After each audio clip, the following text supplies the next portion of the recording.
and this is Bilal Ahmed again with another episode of This Week in Pakistan. And there are two different and big developments in Pakistan in this week.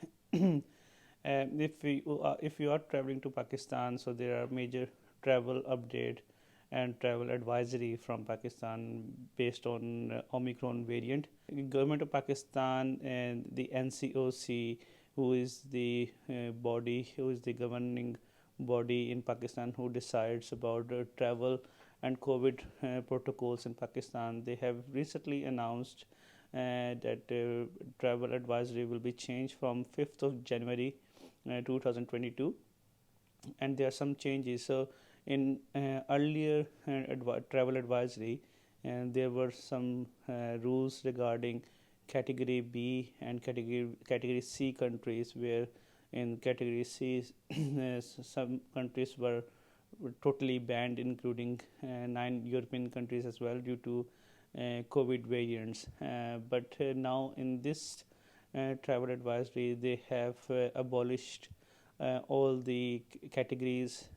So there's no more categories left now within Pakistan travel advisory. So, but they have simplified the travel rules, and now they have few conditions who have to be met before you think to travel to Pakistan, and that you need to consider. So the first thing is that you have to be fully vaccinated, and it means that if certain medicine have only one dose altogether, and government have given you a fully vaccinated certificate, that should be enough. And if if you haven't got the booster, let's say from UK or any other country, that doesn't really affect your eligibility, because booster is on top of the vaccination, and it doesn't affect if you are fully vaccinated.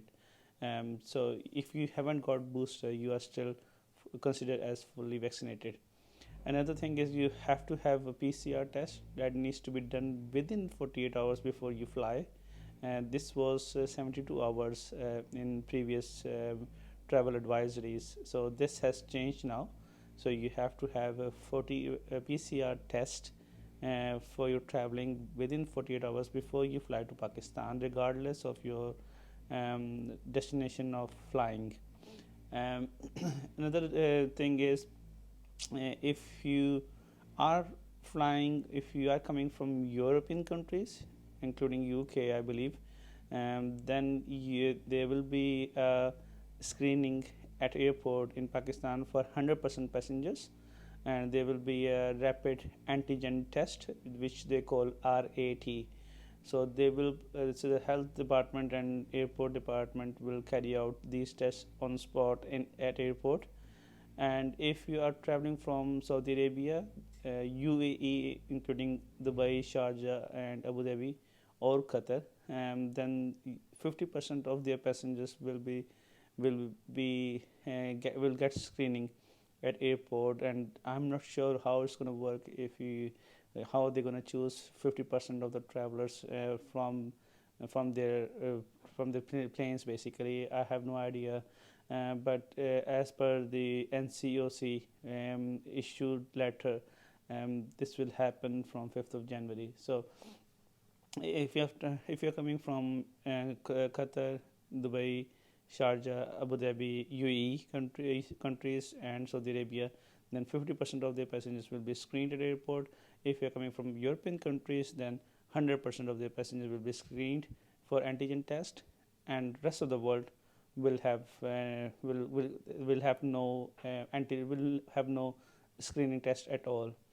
And regarding if you have COVID, if you have positive due to your screening, a rapid antigen test, and you got positive, then you have to stay in isolation.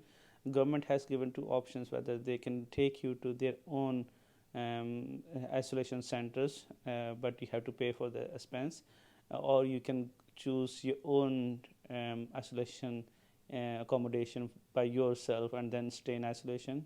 You have to isolate for 10 days, and then on the day 8th you have to carry out your PCR test, and when PCR comes back clear, you can finish your isolation. But if PCR tests come back positive, then you have to stay in isolation for next 7 to 10 days, depending on local authorities' instructions.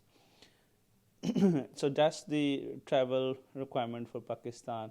I hope that if you are traveling, that may be helpful for you. If you have any questions, you can drop me a text on the comment section, or if you have traveled recently, you can just mention your experience. So for the benefit of everyone, so we all know, what was your experience, so we can take benefit from your experience as well.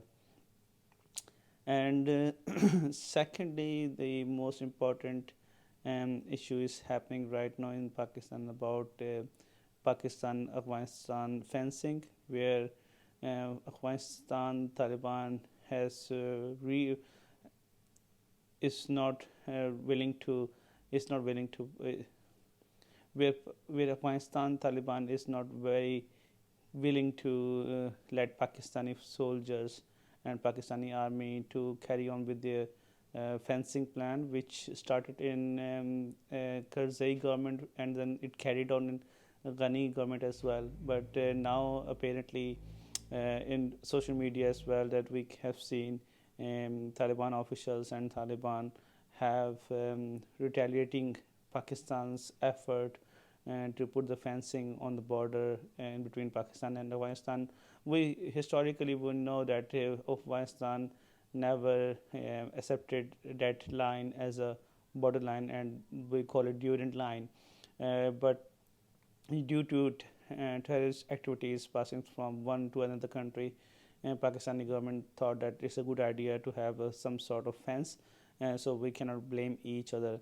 But we didn't see that much retaliation when we had Ghani government or Hamid Karzai government, although they were protesting for it, but they were not retaliating in terms of by force. But now we have seen that Taliban is actually on borders, and they are actually clashing with Pakistani soldiers. They are erecting fencing, which we have seen on social media clips as well. But today, Director General of ISPR, Inter-Services Public Relations, who is military spokesperson, and he was doing a press conference, and he said that we will carry on as per plan for the fencing. And but on the other side, Foreign Minister of Pakistan, Shah Mahmood Qureshi, have spoken to media regarding this issue, and he said that we will try to resolve this issue with Taliban amicably in a diplomatic manner. But today's DGISPR statement is very clear that regardless whether Taliban will accept or not, the fencing will continue. So I think the time, we will see how it goes, but the time will be very interesting, when we know that, if there's an issue. So we need to watch the space to see how it goes. So that's really two issues which I wanted to highlight today. There's a lot of political things happening in Pakistan regarding audio leaks from Mariam Nawaz to a journalist in Pakistan, and that in that leaked audio, they are just abusing some of the journalists because they believe that those journalists are not on their side. So, but audio leaks is a common culture in Pakistan nowadays. But yeah, that's all from myself. And please watch the space, and don't forget to subscribe my channel as well.